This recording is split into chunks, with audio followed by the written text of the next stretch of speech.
The following program does not offer personal medical advice. Please consult your doctor before using any treatment or product we cover.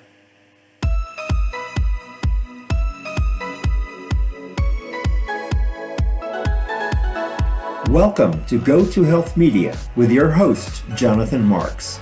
We provide a welcoming environment where experts educate you on important health topics, answer your questions, and provide information from which you can benefit in consultation with your doctor. You can visit and subscribe to the show at gotohealthmedia.com. And now, here is Jonathan Marks. Hello, everyone. This is Jonathan Marks, and welcome back to another session of Go to Health. We're so happy to have you with us today. And today we're talking about a big topic. It's called the Big C sometimes. We're going to be talking about cancer. And almost 2 million people will get diagnosed with cancer this year and every year. And that means that there are 2 million families and friend networks that really get affected with this diagnosis. Care can go wrong in so many ways that you really have to make sure you're getting good care. And part of that care is how you take care of yourself and how you take care of your family and relationships. So my guest today, Dr. Kerry Forrestal, has written a book called Crushing Cancer, A Patient's Complete Guide to Managing a Cancer Diagnosis. And what he provides in the book is not about how your cancer is treated, because your doctor will work with you on that. But what Dr. Forrestal does is go through a game plan for how to manage your treatment, how to manage your finances so you don't get broke, how to spot cancer scams, because he says there are a lot of them that we'll talk more about, how to manage your workplace, and what legal protections you have. So stay with us, because this is going to be a very interesting discussion. If you know somebody who has cancer or there's been cancer in the family, I think this will be very helpful. So let me first tell you about Dr. Forrestal. He's been an emergency medicine physician for 21 years. But he's had other lives. For 17 years before that, he was a medic in emergency medical services. He's a member of a whale and seal stranding team. That's interesting. And he also holds a master's of business administration. He's been a professor at several colleges in both science and business. And he's been an officer in the New York Air National Guard, 106th Air Rescue Wing. He's also the founder of Career Culture Competence Initiative at the Stony Brook School of Medicine. He's a researcher in domestic violence. He's an ocean lifeguard on one of Long Island's busiest beaches, and he's taken several medical missions to Haiti. Dr. Forrestal has had cancer in his family, so he can speak from personal experience and also professional experience, because the emergency room is one place where cancer gets frequently diagnosed. So Dr. Forrestal, welcome to the program. How are you today? I'm excellent, Jonathan. Thank you so much for having me. Tell us about the book that you wrote. It's called Crushing Cancer, A Patient's Guide to Managing a Cancer Diagnosis, and people can buy it on Amazon. This is Dr. Kerry Forrestal. It's like Forrestal. But if you go to Crushing Cancer on Amazon, you will find that book. But Kerry, what led you to write this book for us?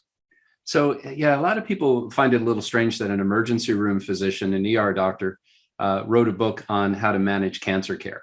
And there's really three main reasons that this happened. First, we find a lot of suspicion of cancer in the emergency department. So people come in, they've got a sore shoulder, we x-ray it in the upper lung field. You see something, well, we got to do something about that. We find a lot of incidental cancer. And it's always been very frustrating to me to say, yeah, you've got this big problem. Good luck with that. I've always wanted to do more. ER has always been my first calling. Oncology, I was interested in pediatric oncology when I worked up at DuPont. But ER, it was, for how I think and how I work was for me. So there was that element of it. And then the other is that in the emergency department, where do you go when things go wrong? It's one of the first places you go is to the emergency department. You call any doctor's office, they say, if this is an emergency, go, if you're worried, go to the ER or call 911. So I've seen a lot of the ways that cancer care can go wrong over the years and things that were avoidable. Things that if people had better information or they had access to something that could tell them what to do. They could have avoided a really unfortunate development. Cancer patients can't afford to lose ground. So giving stuff away that could have been avoided is definitely that's terrible. And when you say something goes wrong, Kerry, do you mean on the part of the medical care, or do you mean on what patients could do better for themselves? Both. Both. You see, there are a lot of times when people, not everybody can do cancer care the way it's prescribed. I can easily write a prescription for whatever medication you like, but if the patient can't afford it, can't get to it, they can't get it delivered from, then they start trying to adapt, and those things can wind up with some pretty terrible outcomes. So yeah, it's a combination of all of the above, but a lot of it is avoidable, if people are properly, have the proper resources. And then the final, like we were discussing before, is that it's affected my family pretty tremendously over the years. Right. So I think we'll go into that more later. Yes, great, good. So tell us some chapters of the book. What do you cover in the book that would be helpful for people? So one of the big things, one of the chapters that I hadn't anticipated writing, but came about because of the number of cancer patients that I talked to, was the why I wait.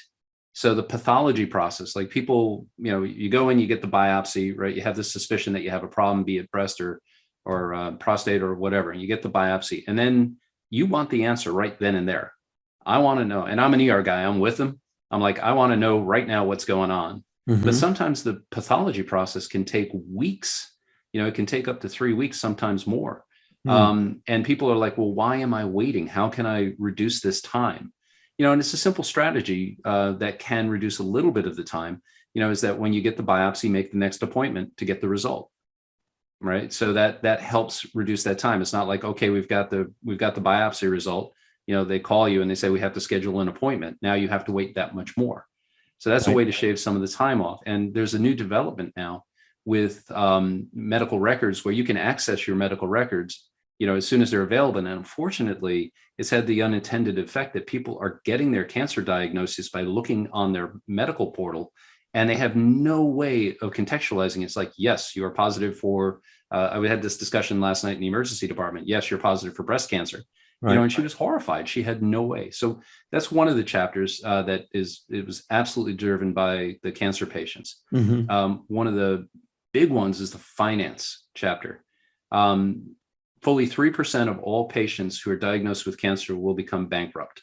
Now, 3% doesn't sound like a huge number until you apply it to, as you said, 2 million people a year, right? In perpetuity. So that's a tremendous amount of people going bankrupt from this. There's also what they call financial toxicity. A lot of people are going to come out of this, trying to get their finances right for the next decade. So burdens of tens of thousands of dollars are not unheard of. And there's actually literature that shows that people who are not in a good financial position have worse outcomes of cancer care. So literally your finances affect your outcome as much as your chemotherapy in some cases. Right. Might be an overstatement, but still there is an effect. Yeah. So, and people don't know the workplace protections that they have. They don't know how to use FMLA. And we go into all of those things. Right. And FMLA is what? Family Medical Leave Act. So that's basically protected time that you can get off to take care of medical problems for yourself or for your loved ones. And there are ways to use that and manipulate that you can string it together to get longer periods of time because it renews at the end of the year. So you can work with that to make sure you have the time off that you need to heal. Right. So let me go back to some basics here. Can you describe for us what is cancer and how does it get classified and differentiated? Because I know there are lots of different types of cancer, but let's go back to basics. What's cancer? How does it get classified? Okay. So cancer, when people ask that, the simplest thing I ask them to do is take your hands, put them together, right? Just like that. All right. Go ahead and do that. Okay. I got my palms facing each other, fingers up. Yep. Right. Now look at your fingertips. Why are they both the same size side to side? Right? They match up. They do. Index finger to index finger, right? They match up. They're the same size. Right. Now there may be some small differentials, but there is an off switch for growth in your body. Right? It grows to a certain size and then it stops. It says that's as far as you go. That's the length that it has to be, and it keeps it there for a lifetime. Now, wear and tear, maybe it shortens people, and certainly we can pack on the pounds eating too much, but we won't get taller from eating. We may get wider, but we're not going to get taller. Okay. Right. So the cells have in them an off switch. It says, okay, we're done. This is as far as you go. When that off switch gets broken, then you have uncontrolled growth. So cancer is actually a series of diseases whose common denominator is uncontrolled growth. There are a lot of different causes. There are chemical causes. There are viral causes, environmental exposures. There are a lot of different things that can cause cancer, but uncontrolled growth is that common denominator. Got it. Okay, good. And there's a classification system. I think it's called TMN. What does that stand for, and what does it mean? So this is in trying to figure out how to classify tumors. And you've heard I have stage 1 cancer, stage 4 cancer, which is the one that's at the top of the thing nobody wants. Right. So they look at the tumor size. They look at if any of the lymph nodes in the area are affected, or if there are any lymph nodes distantly. That's the N.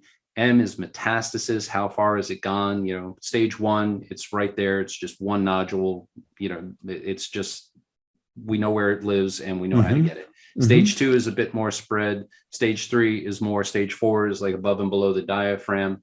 And that's a main classification. There are others, like for brain tumors, there's a whole different classification. And most of it, we all talk about staging of cancers and what the prognosis is, what's the survival rate. That's a very typical thing. But all of these were never meant for patient prognostication. People don't come with an expiration date. If you have stage 4, adenocarcinoma of the pancreas, all right, that's not a great outcome, but you can't look at that number and try to judge what your survival rate is, because that's everybody who has it. That's the 95-year-old guy who's not going to do anything about it. That's the guy who won't comply with care. That's the guy who's got 5,000 other problems. So, it's a very human thing to do, to look at the survival rates based on that TMNN. But, it's really not meant for that. Your cancer is unique to you. And your outcome will be unique to you. So, it's always the first thing. I've had to talk a few people through that. I looked it up and I have stage whatever cancer, and this is like, you gotta come down from that. You are an individual, your cancer is individual, is an individual situation. So don't get wrapped up in the classifications of it. Leave that for the scientists and the doctors. Okay, good. So, and it really is your individual journey with cancer. Oh, yeah. And even if you've had cancer in the family, I mean, you might be genetically predisposed, but it doesn't mean that your cancer is going to express itself during your lifetime. Is that correct? Correct. Yeah, there's what they call, I don't want to get too far in the weeds with the fancy talk, but because you've read the book at this point, I speak plainly so that people can access what we're saying. Right. But the name of it is called the stress diathesis model. In other words, you have a predisposition to have something happen, but then you have to have the insult. You have to have something happen that sets it off. So it's like a pile of leaves is a pile of leaves until a match comes along, then it's a fire. Right. And a lot of things have to happen for that. It can't be raining. It can't be, the match can't be wet, whatever. So a lot of things have to happen for cancer to kind of kick off in us. And when it does, then okay, then we manage it. But it sounds like most of those kickoff events are environmental in some ways. Sure. Yeah, the things that we get exposed to. In some cases, it's us, but there are, for example, with breast cancer, you take BRCA, we know that there's a genetic predisposition. If you have these genes, there's 60-80% chance that you're going to get breast cancer, and probably 40-60%. I'm a little foggy on the numbers this morning. Like I said, it's those overnights in the ER are catching up to me, but yes, you'll get ovarian cancer. So, but yeah, a lot of it is environmental. You think about skin cancer and melanoma with sun exposures. You think about lung cancer with smoking exposures. You think about gastric cancers with alcohol, and then there are the whole viral thing. Think about the viral driven cancers. You have hepatocellular carcinoma, liver of the cancer that's driven by hepatitis. And then the really truly miraculous thing that's happened in the last few decades, cervical cancer can now be cured by vaccination, Wow. prevented. So where Wow. cervical cancer was associated with what was called HPV or human papillomaviruses, Right. we can vaccinate with Gardasil against, not to plug their product, but we can vaccinate against getting the cancers or getting the viruses that will cause the cancer. So we live in an age where we can literally prevent cancer with vaccination. Amazing. I didn't know that. That's Yeah. wow. I'm glad I had you on that. We're sharing that information with people. Yeah. I had no idea. Good. Yeah, it's neat. The Cubans, I don't know how this is shaken out, but the Cubans are working on a vaccination against lung cancer. And I'm very foggy on that whole thing. I'm not 100% sure. I've seen a little bit of it, but I haven't dug into the literature to know if that's a real thing or if it's just, all hail the revolution. Right. Right. Okay, good. Now and we have just a couple of minutes here. I don't want to speed things up too much, but there are a number of different kinds of treatments you can get with a cancer diagnosis. So I've heard of radiation, chemotherapy. What are the various different possibilities here when people do get diagnosed? Okay. So moving in order through time, first was cancer surgeries. Right. So surgery back from the day, I don't know if I can, there it is. Let me do that. You see that guy back there? Yes. Right. That's the Edwin Smith Papyrus. It's the oldest known medical document in the world. They found it in Egypt, 20th century when they were all running around, 18th century or 19th century when they were running around grabbing everything out of Egypt. But it's a document from thousands of years BC that describe cancer surgeries. Surgery was first. Then Madame Curie did her thing, and we realized that radiation had some therapeutic benefit. I think there was an early case where somebody had a growth on their arm and they strapped a little radium to it and it made it go away. And then that's now come forward to a very, sophisticated radiation oncology, where we can shoot beams at the tumors at really deep spots that we can't get to, shrink them down or even remove them. My mom's done that twice now with her lung cancer. She's had 3 bouts. 2 of them have been treated with radiation. And it's amazing. She says, if I wasn't in the room, I wouldn't have known it happened, which is not something you hear for somebody who's treated cancer. Right. And in the 1940s, a guy named Stanley Farber came along and he came up with this idea. He actually is an interesting guy. He wasn't an oncologist. He was a pediatric pathologist. Okay. And he came up with this idea. Kids with leukemia back then were doomed. So he said, I have this idea. I'm going to give them this chemical. And the first round made the cancer go faster. And you figure that would be it, that we're not doing that ever again because the kids died faster. But they tried it again. It was a different time. And he figured it out. He's like, wait, no, flip it. I'm going to give a medicine called amphotericin. And he started saving kids. And you see the birth of chemotherapy. So that's the third wave in all of this. And now we've got some very, very sophisticated drugs that are doing some amazing things. But we live in the future. And we now see this rise of immunotherapy where they're doing unbelievable things. They have viruses that specifically go after melanoma. They can train your T cells, those parts of your immune system that they're supposed to go out and get rid of the disease. They can train your T cells to go after the cancers, called CAR T. They're doing just amazing, amazing things. When I went through my undergraduate degree in biology, immunotherapy was interferon, and that was about it. That was about what you had. But now, like I said, it really is amazing. They are customizing the cancer care to specific people using their white blood cells to kill their specific tumor, which they train the thing to kill. And so, that's really a trend going on in medicine today, is really literally personalized medicine, personalized to you. Yes. And that's what you're talking about. That's what we're talking about. So, and it really is, it's amazing. I mean, there are the thing, if I had people go away from this broadcast knowing anything, is that there is an army of people in your corner. You do not fight alone. You have this incredible array of unbelievably dedicated guys, and they're so smart, just working on this day in and day out, so you do not fight alone. Great. That's a good message. We're talking with Dr. Kerry Forrestal. That's Forrestal. He's written a wonderful book called Crushing Cancer, A Patient's Complete Guide to Managing a Cancer Diagnosis. We'll be back to talk more with Dr. Forrestal after these messages. Stay with us. We'll be right back. You are listening to Go to Health Media. To reach Jonathan Marks or his guest expert, you may send an email to jonathanmarks@gotohealthmedia.com.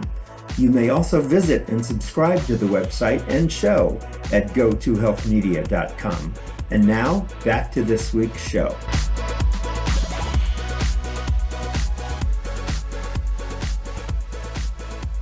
We're so glad you're here. We're talking with Dr. Kerry Forrestal, who's written a book called Crushing Cancer, and it's all about managing a cancer diagnosis, not the treatment itself, because your doctor will do that individually with you, but it's really about managing your life through the cancer treatment and diagnosis.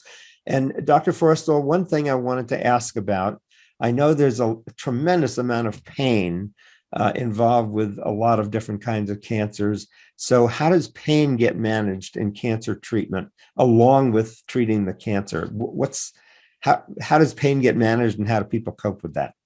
Sure. So there can be pain associated. That's the thing that people fear is the pain that comes along with this. And it's variable. I think I had told you my mom went through it and didn't have any discomfort on her radiation therapies. Mm-hmm. Chemotherapy can make you tremendously nauseous. And some of the surgical and the process itself could be very uncomfortable. But there's what we call the pain ladder. So we talk about managing pain where we start with simple stuff.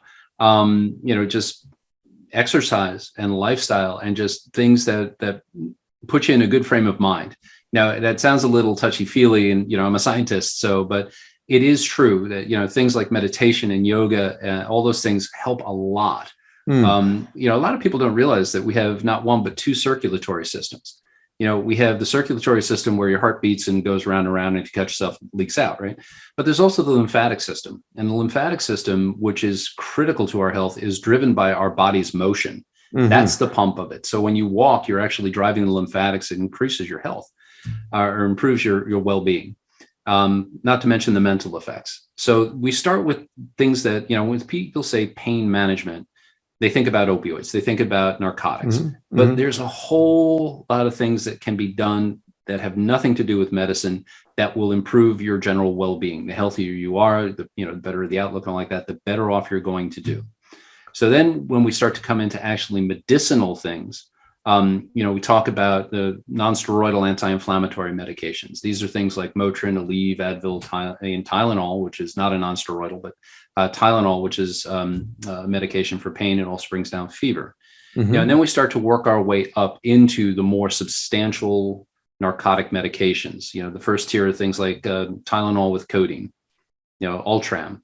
Tylenol with codeine, actually, you can get it over the counter in Ireland. It has a very low addiction potential. I think in Virginia, you could as well for a while.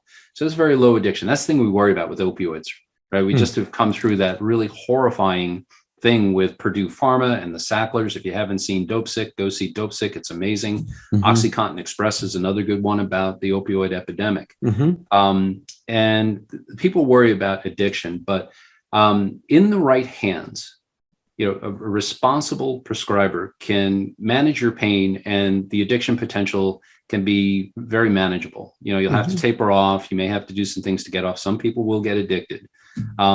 They were using the opioids. People are getting fearful of opioids, and I think that's not where we should be either. We were giving it for back pain, and we were giving for everything under the sun, and that was wholly wrong. That whole pain is a fifth vital sign thing, that was awful. I was taught that in medical school. And even the government was like, well, your reimbursement as a system is tied to managing people's pain, so give them the medicine. So the government even had a hand in all this. But with you working with a palliative care specialist, you manage the pain. You're unlikely to become addicted, but if you do, it's manageable, as long as you're upfront and honest, which is sometimes difficult in addiction. So we could do a whole hour just on addiction. Right. But like I said, people shouldn't fear pain management. Get through the cancer, get through it as comfortably as you can. And if there are these other problems, then okay, we will manage them. Right. So we work from the very simple stuff of meditation, yoga, exercise, stretching, physical therapy, all of those things, non-steroidal anti-inflammatory medications, Tylenol as well, aspirin.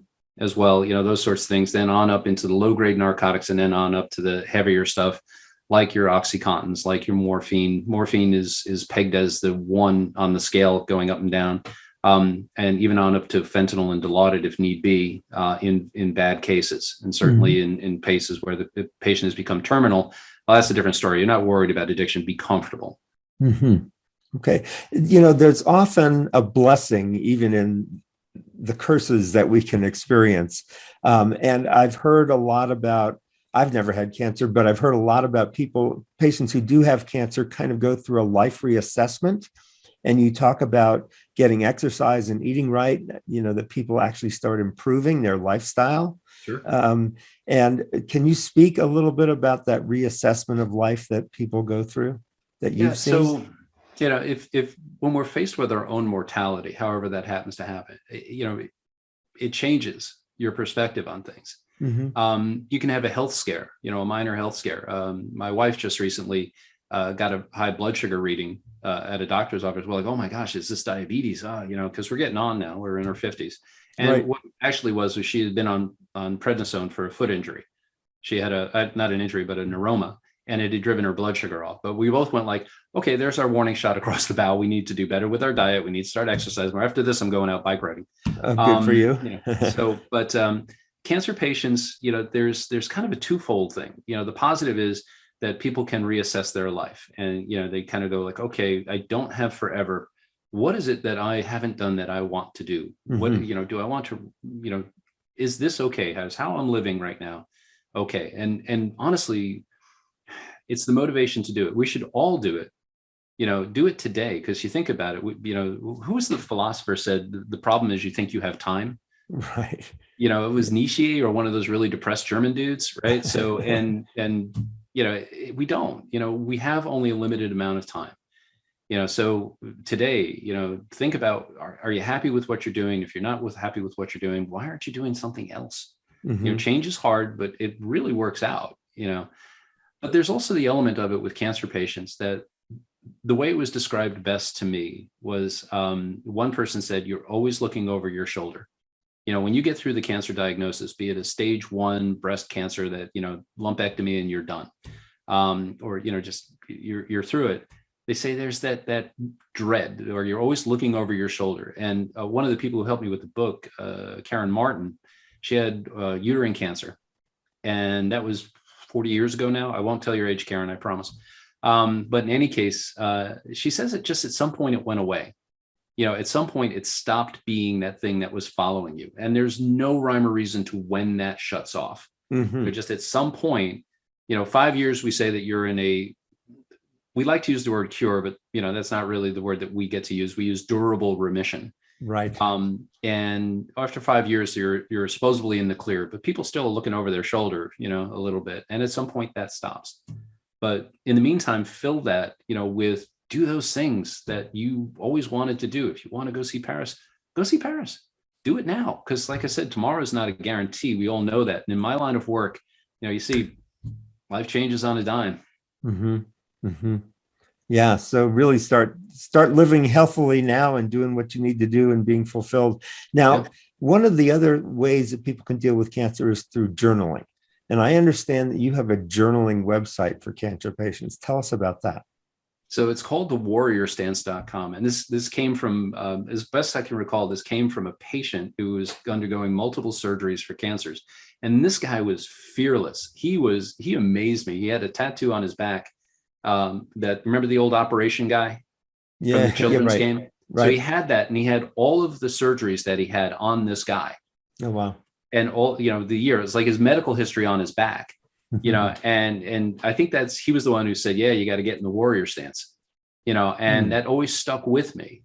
So, the warrior stance is, this is a fight. And as I said before, nobody fights alone. You got the legions of Rome at your back, but it is a fight. And, the cancer journaling site came about. What we're trying to do is to capture the stories specific to different cancers. Like Crushing Cancer is a good general how-to book. It's been described as the, what to expect when you're expecting, but for cancer. Right. Right. We want to specify like the cancer journey for breast is going to be different than the cancer journey for prostate, for example, or lung. Those are the big three in the United States right now, and colon cancer and all the different cancers, for people to be able to connect with people who've had their particular type of cancer. Right. So we're collecting the stories of these individuals and trying to turn them into specific books, one for breast cancer, one for lung cancer, one for prostate. And that's the idea. And this book that we wrote, Crushing Cancer, was to raise awareness for that project and to give people a how-to book to improve outcomes. So this is not just, I want you to feel good about what you're going through. This is, what do you do at 3 a.m. in the morning when you have a fever on chemotherapy? And how do you leverage your 401k to give yourself an interest-free loan so you don't go into debt? Right. No book that does that. But anyway, we wrote that book to get these other books written, the cancer journaling. Got it. Okay. So when people do you get invited to come to Warrior Stance, or do people just find you and they just start journaling there? Or is there a guide to journaling? Or are there resources you have there? There aren't prompts per se, other than, just tell us about your day. Really. And it's things like this that raise awareness of the cancer journaling site. Right. It's referenced in the book. Our local cancer center actually gives it out on their paperwork. So they say, would you like to be part of the cancer journaling community? And they have that information. And we're trying to duplicate that now at cancer centers around the United States. Wonderful. So, we try to raise awareness with it, and it's not a forum. It's not a big place for discussion. It's not a Reddit or anything like that. It is literally like you have your personal journal online, Right. And then if you give us permission to use it as part of the book, we can anonymize it. We cannot, that's entirely up to you, but we use your story to help the others who have your problem. Got it. Great. And there are resources on the site that people can download. Tell us about that. Yeah, again, as I said, the Crushing Cancer is a how-to book. So we have, for example, checklists for what you need in your medical bug-out bag. So if you do have a medical emergency, have it right by the door so that when you leave, you just pick it up and it's got everything that you need. Medical kits for home, checklists, financial checklists. We say for managing the finances of this thing that you should start from hour one, day one. Of how to deal with the financial impact of this disease. And we start that with a budget. What do you need do you need 4 different subscriptions? Do you need Apple TV, Hulu, Netflix, and Amazon, and Paramount, and Joe's, and all like that? So those sorts of things from hour one, day one, to get your finances under control. And there's a budget sheet for that. There's a checklist for things for the doctor. There's checklists for things how to get going. And I made them all free online. People can download them all they like. So Right. They're in the book, but they are downloadable. So Right. Good. So we're talking about Dr. Forrestal's website called Warrior Stance. That's warriorstance.com. And there you can download those helpful checklists that he was talking about. And those checklists and a lot of the resources are talked about in his book called Crushing Cancer, A Patient's Complete Guide to Managing a Cancer Diagnosis. So Dr. Forrestal, I know you've had some personal experience with cancer in your family. Can you tell us about that and some of the motivations that has brought to you to writing the book? Sure. Yeah. Cancer, unfortunately, runs very, very strongly in my family. I think I made mention mom's working on her 3rd bout of lung cancer. Wow. So heavy smoker for many years. And then finally stopped, and she did the thing that the smokers always do is say, I stopped smoking and I got cancer. Okay, that's not how that works, but sure. So the first one, she had a partial lobectomy. They took part of her lung because they were suspicious that it might be the tumor. And that was rough. That was, she had a chest tube in, and she really had a rough go of it. She's 86 now. So that was, she was 76 at the time and healthy. Healthy woman, gardened every day, walked, ran on the ambulance for many years. But that was a rough go. This next 2 that she did were radiation, and they were much easier. Dad's had skin cancer. That's, they just lop it off and you're done. My grandfather, a veteran of World War I, World War II, and Korea, he was born in 1900. So he was right in that zone where you can do that. He died of bladder cancer that metastasized to his liver because there was really nothing, 1970s, they really didn't have a whole lot to offer. They had some chemotherapy. It was non-operative. Right. They didn't think radiation, they didn't have the radiation therapy that we have today that was packing things with radium pellets. I think I told you what they did with my grandmother's uterine cancer. Mm-hmm. So, she survived both bouts of her uterine cancer. He did not survive his bout of bladder cancer. Mm. Brother-in-law with prostate cancer, obviously not genetically related, but still. And then I have a cousin, unfortunately, who has brain tumor that Mm. we're kind of worried it's not going to go very well. He's a pediatric ophthalmologist and just one of the most wonderful people you want to meet. Mm. So, runs very strongly in the family. I don't know if my number is going to come up. I was never a smoker, but, I certainly have my own environmental exposures. Right. Wow, that's quite a burden to carry, which is, a lot of cancer in the family. And then you're also dealing with cancer, as you said, very frequently in the emergency room. Yeah. Yeah. The people who just get diagnosed. And that's a big reason why the book, I really thought of this as the way to do that. When you say you may have cancer, that curtain comes down. That person is not taking any more information on, for whatever period of time. Again, everybody's different. Right. And my brother-in-law, who had the prostate cancer, he described it as all of a sudden you're in Charlie Brown. The guy's talking, but it's wah, wah, wah, wah, wah, wah, wah, wah. He got nothing of what they said to him. Karen Martin, when she got her diagnosis of uterine cancer, again, the doctor who helped me in writing this, she got home and she's very Italian, very, she's going to charge at this thing. And she started telling her husband, who's one of the most laid back guys on the planet, this is what we're going to do. And he goes, that is nothing of what you just said is what the doctor said to you. Mm-hmm. There wasn't a bit that was right about that. So he was there and listening as an advisor. Yes. So you should have somebody there listening, right? Because you got to have your wingman. You got to have, in my brother-in-law's case, my sister was there. And you have to have somebody who can hear the information, because you can't when you get the diagnosis. Right. And that's what the book is about. So the book is, when you're ready, open it and go. And it's a read what you need. It's not meant to be read cover to cover. You're going to read the chapters that are important to you at that time. Right. So it's a read as you need. And it's because people, like I said, they get that diagnosis and man, it's just all of a sudden you're offline for a day, a week, and there's, to some extent, people go offline long enough that it hampers their care. It actually creates a worsened outcome. Mm-hmm. Okay, so we're talking with Dr. Kerry Forrestal. He's an emergency medicine physician. He's written a book called Crushing Cancer, A Patient's Complete Guide to Managing a Cancer Diagnosis. You can find it on Amazon. He's also got a website where cancer patients do journaling of their cancer journey. And it's really to help contribute, if they wish, to other books that Dr. Forrestal is writing about different kinds of cancer and patient experiences.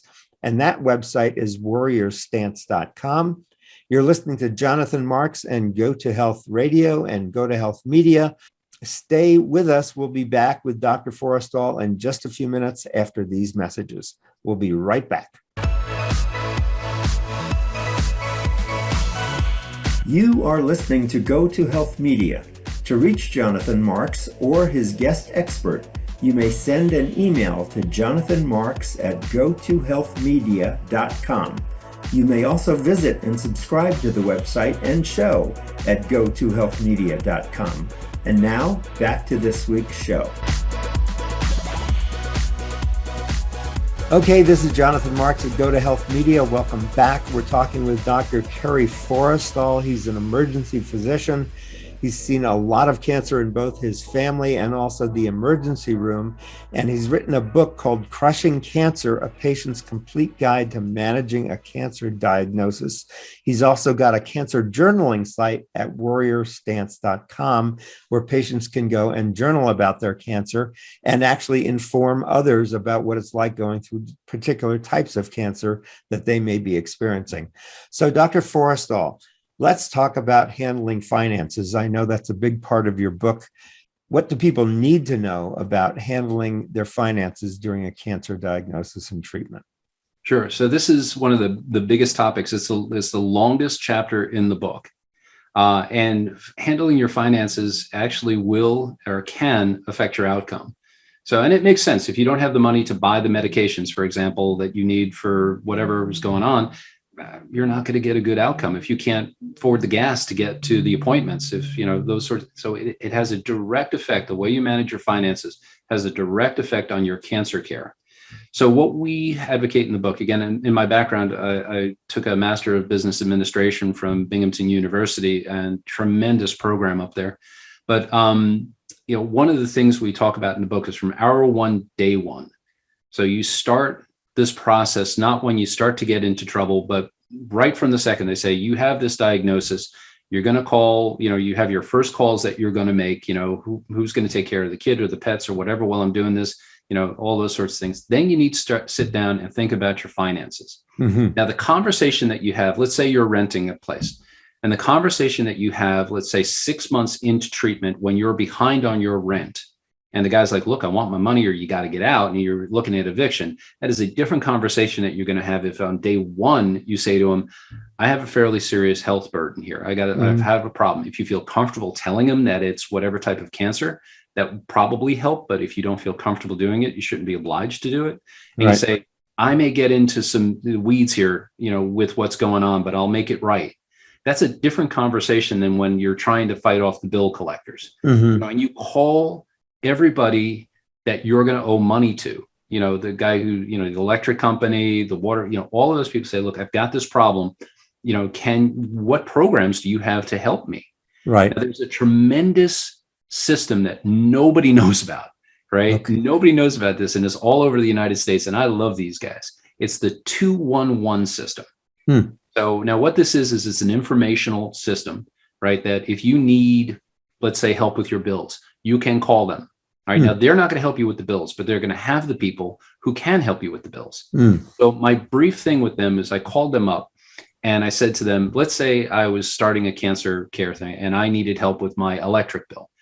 Who could I call? And they localize it to my zip code. So they asked me for my zip code and they said, this guy can all help you. The Salvation Army can help you, but you got to do it at the beginning of the month because the money goes quick.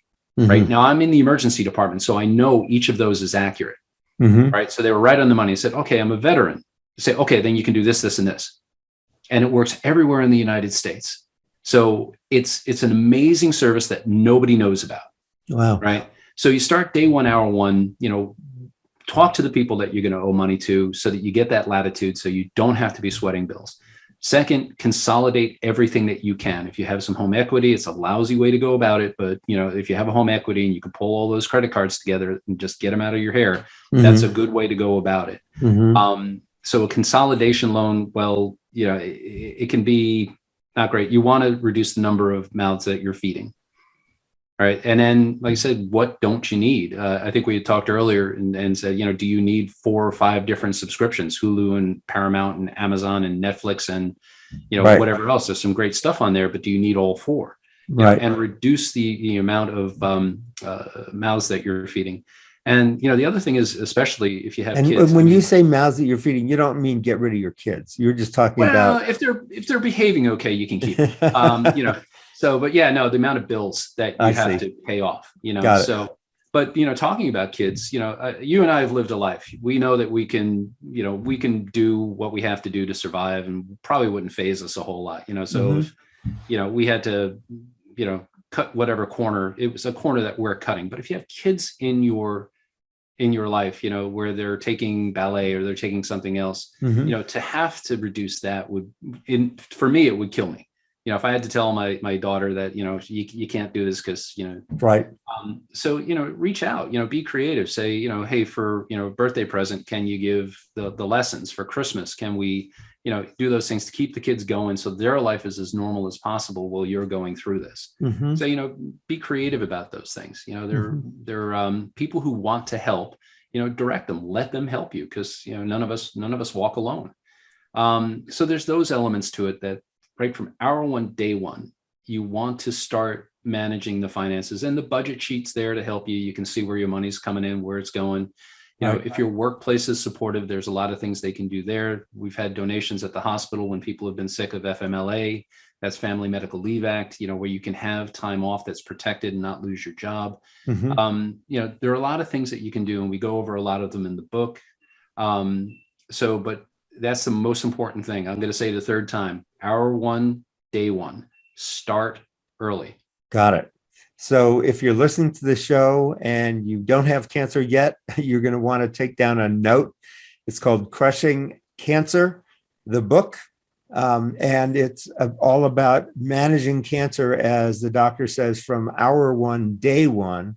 So just keep that resource by your side. You may find a friend or somebody you know who gets cancer. You might want to give them the book or just keep it available for yourself. So, Kerry, I wanted to talk about another topic, which is interpersonal relationships, which is you've just gotten a cancer diagnosis. It's a huge piece of news in your life. It's a huge burden or scary burden. And so the question is, who do you tell? What do you tell them? Do you say anything? What's your advice about handling relationships? So, yeah, this is again a very, very personal decision.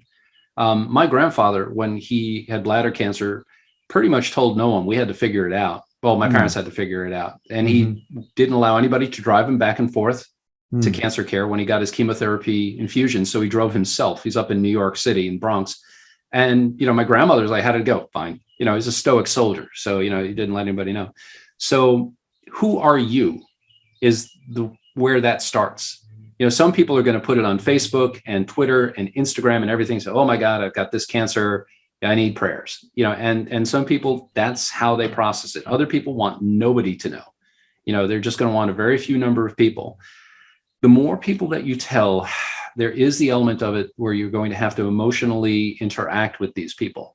So when you say somebody, I've got this cancer, they're going to be like, oh my God, and now you're going to have that discussion. Right. And it can be exhausting. Sue Fondy, Dr. Fondy, who's a lieutenant colonel, or now actually a full colonel in the Army, had breast cancer. And when she told people, she kept her circle very tight. And when she told one of her family members, she ended up having to console her. So, she's dealing with this issue with breast cancer, and she's consoling this hysterical family member, and it's exhausting. Right. So, right. How do you feel about the information being out there? Who's in your network? You're not going to go through it alone. So who do you want in your circle? And really, for what reason? There are people who are going to, want to know what's going on so they can go have something to tell other people. There's that group of people. And to some extent, that actually could be a useful person to have in your life. If you don't want to tell everybody, but you want everybody to kind of have some idea of why you're acting weird, tell Aunt Edna, the town crier. She'll tell everybody. She'll shop your business, and you don't have to do it. And the other thing with interpersonal relationships is we are terrible in this country about talking to people who are sick. It gets very awkward, and people say some truly moronic things. It's you've got cancer. Oh, good. You'll be able to lose some weight. What? That's when that's come up. There's a whole section in the book of things people say that are you just shake your head. And they're not trying to be malignant. It's just, we don't know how to talk to people who are sick. We have, it's common, 1/3 of all Americans are going to get cancer, so these conversations, they're going to happen. There's a book called The Etiquette of Illness, and it's brilliant about how they talk about, how you talk to people who are sick. And the best advice I can give you is don't gush, don't force, don't whatever. Listen, just listen to the person. Say, hey, listen, I'm thinking about you. If you need anything, what can I do? How are you doing? Right. That's just being supportive. Yeah. Yeah. So, like I said, it's a very individualized thing. Some people are going to put it on blast. Some people are going to, hold it close. So, and it's all okay. It's all okay. Yeah. There's a great, Leah Guy does a great podcast, and she did some stuff about toxic positivity, about how we want our cancer patients to be happy warriors. And there are a lot of them who are like, yeah, man, this is giving me a new leaf on life. I'm going to beat this thing. And they're very tough, but we shouldn't oblige sick people to be happy warriors. You shouldn't feel the obligation to put on a happy, brave face. So it's you have to go through what you're going through honestly. And if you can't be around people, then it's okay. You shouldn't be obliged to be around people if you're not there. I would think that there's a lot of anxiety about, do you tell your employer? Don't you tell your employer? What do you tell them? And give us some advice about, telling your employer, but also, are there legal protections you can have? I'm sure everybody's afraid of losing their job just because they got a cancer diagnosis. Sure. Tell us about that. So again, it comes down to, who do you work for? if you have a toxic workplace and this is a good, they're looking at, okay, well, we're going to have to let this guy go because he's not going to be able to hack it and all that. Yeah, if you work in that sort of environment, I probably wouldn't be very forthcoming. And even if your insurance is through your workplace, your boss has no right to know that you have cancer. None. Like I said, even if they're paying for the insurance to treat it, they do not have access to your medical records. All right. That's HIPAA. That's the healthcare confidentiality stuff. So your information is protected. But if you work in a workplace where they're like, yeah, let's all band together, then it's a really good idea to let them know again early on before you start missing work because the chemotherapy is making you feel lousy or you have your whatever happened, you become violently ill at work, for a couple of days in a row or a couple of weeks in a row because you're doing chemo. And it's really tragic that we've had people, one of the people who works in our emergency department, who passed, unfortunately, of colorectal cancer, had to keep working through the cancer because she needed the insurance. We should have some way of perpetuating people's insurance coverage when they become sick like this. Right. Now, Social Security and disability, they do have, there's a blue book of cancers and stages and all like that automatically qualify you for disability, but there's a lot of cancer that doesn't. So, it's where you fall on that whole thing. It's an unfortunate thing that you have to be fairly sick to get that disability protection. Right. So the sicker you are, the better off you are from that standpoint. Right. Which is absurd. We should, if you have cancer, you should not have to worry about your insurances. You should automatically be, in my mind, eligible for Medicare, Medicaid, so that you can treat your cancer. It doesn't do me any good to have untreated cancer patients out there. Right. It doesn't do anybody any good. So, and then we'd also talked with workplace protections. If you have qualified for disability, then you get all the protections of the Disabilities Act. So, but if you haven't, you don't, so wrongful termination, it's a very complex network of right to work states and not right to work and all like that. So, but to understand clearly what your workplace dynamics are, are they looking to move you out the door or are they going to rally around you? Good. So we've been talking with Dr. Kerry Forrestal, MD. He's an emergency medicine physician. He's written a book called Crushing Cancer, A Patient's Complete Guide to Managing a Cancer Diagnosis. And as he's saying, this is a book that you can use from hour one, day one, about how do you treat a diagnosis of cancer. Now, again, the book does not go into medical treatment because that's between you and your doctor, but there's a whole life you're living. Cancer diagnosis is not a death sentence. There's a lot of things that can be done to live productively with cancer and even have cancer go into remission. Correct, doctor? Oh, yeah. Yeah. And like I said, we live in the future. So more and more, the cure is the rule, or durable remission. I got to use my science words. Got it. Right. But it's the rule, so the cancer cure rates are getting better every day. Good. So again, if you get cancer, you've gotten a diagnosis. This is a book for day one, hour one, Crushing Cancer, A Patient's Complete Guide to Managing a Cancer Diagnosis. And Dr. Forrestal also has some very interesting downloads that can be of help to you. He discusses those in the book, and that's at his website called warriorstance.com. You can download those resources for free. It's under the resources tab. I've been there. And if you like, you can also journal about your cancer journey. And this can help you in terms of getting this kind of experience out, but it can also help Dr. Forrestal and other future patients by having stories that cancer patients tell about particular types of diagnoses. So I want to thank you, doctor, for being on the show. I'm so glad you could come on today and share your knowledge and expertise with us. Thank you so much for having me. I really appreciate it. Good. So this is Dr. Kerry Forrestal. Again, his book is Crushing Cancer, A Patient's Complete Guide to Managing a Cancer Diagnosis.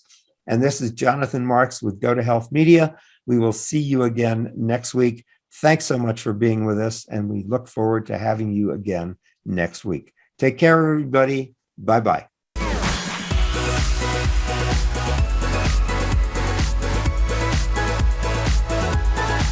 Thank you for tuning in this week to Go to Health Media. Be sure to join Jonathan Marks and another health expert next time. You can also catch the program on your favorite podcast platform. Until our next show, be sure to visit us on the web at gotohealthmedia.com and elevate your life.